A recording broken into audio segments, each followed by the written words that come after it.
Davis from Studio J. It is time for the T-Mobile halftime report. I came up here in case Charles tried to get tough with my man Kobe at halftime. Here's Kobe.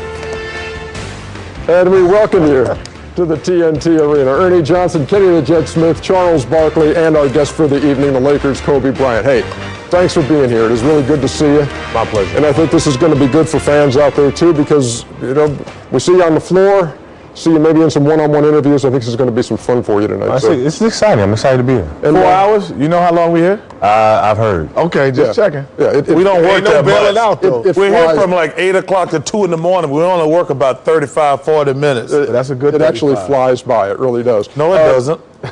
When you're hard at work, it does. Meantime, let's talk about your relationship with Charles Barkley, shall we? And maybe we can do this now, and then we can be done with it, and we can just have a jolly old time the rest of the night. You said something about Kobe's performance In Game 7. In Game 7, and I think the term that came up was selfish. And then came a bunch of text messages, apparently, Kobe, from you to Charles and back and forth. Right. So now you're meeting face to face for the first time. Well, you know what? I criticized Kobe in Game 7. He didn't like it. He let me know it. I think I probably made one mistake taking it public, but I wanted to get his side, his point of view. I have no problem with him disagreeing with me. I think I did make a mistake making that public because he didn't take it public. I did, but I thought I didn't like the way he played in Game 7 because I didn't think he was aggressive. I understand why he didn't like it. Me calling him out on national television. He let me know it. And to me, that should have been in there, but it's kind of taken on. I think that's the critical, the important part is that we go out there and we play the game. We play the game to win, and obviously we had a strategy that worked very well for us in 3 games.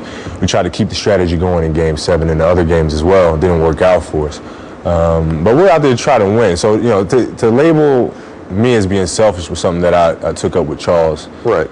Over the text messages thing. It's one thing to criticize an individual's game, but it's another thing to. Did you see where taking 3 shots in that game was going to raise some eyebrows? No, not really. I mean, if you look at the way that we played throughout the series, Game 4 in particular, I mean, we had a deficit in Game 4 in the fourth quarter. It was a double-digit deficit, 12, 13, 14-point game. And, we stuck to the script because we knew in order to beat the Phoenix Suns, we have to stop them. And in order for us to stop them, everybody has to feel more involved. And when you play better offensively, when you hit down 1, 2 jumpers, all of a sudden your energy picks up, your intensity picks up, your defensive level picks up.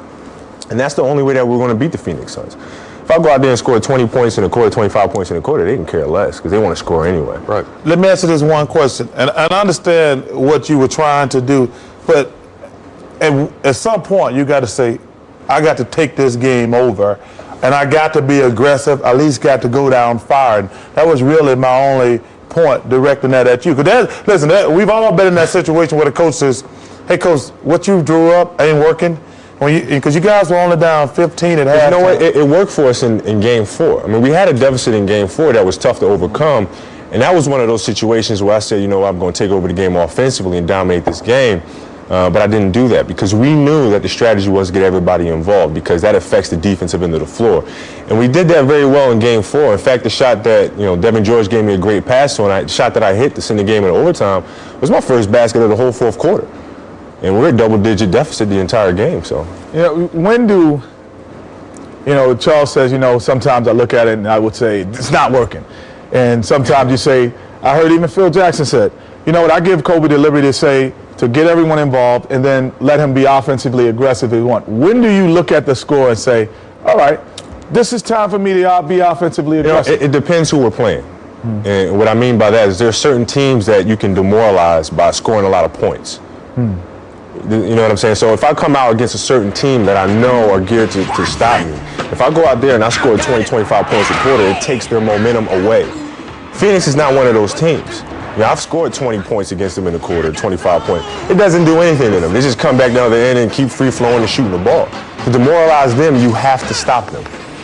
All right, so that was in the past. We are now in the present. We are now Why you watching. change your number? Well, I'm not going to jump over the table and lump them upside the head or nothing like that. Sis, why you changing your number? It's Number 8 has been with me for a while, obviously, but I just felt like it was time to move on and do something, move on to something different. When I came back from Italy and I came to the States to play, the first number that I selected was 24. It was kind of a new beginning for me, and that's what the second half of my career is about. All right, let's talk about this game that we're watching right now with the Cleveland Cavaliers beating the Detroit Pistons, who won the first 2 games of this series handily, and then Cleveland comes back to win at their place and now leading at the half. Let's go a lot of times to Kenny's pictures, but let's go to Kobe's pictures. I have pictures. And let's talk about LeBron James and what he has been able to do. Kobe, don't get comfortable with the Kobe. Oh, come on. I get See, here it is. Don't get No. Get his name out of there. Get him out of there. All righty. Talk to me about this kid. Well, LeBron James, what he's been doing in the first half is he's been changing and dictating the momentum of the game. And the plays that he makes, he had a missed dunk there, but this play right here gets the Cleveland bench involved in the game, gives his teammates confidence. And when he gets plays like this, which are 3-point plays, it keeps the momentum in Cleveland's favor. So he's one of those players that can alter the momentum of the game, and that's what he's been doing a great job of in the first half. You ever look at yourself at 21 and look at him at 21 and try to make any kind of comparison? I was much more skinnier at 21 than he was. I needed to eat. He maintains he's not 21. LeBron's from the Dominican Republic. He's not 21. But the thing, here's a team with Detroit. Would it be more demoralizing if you scored 20 in a quarter or you stopped them?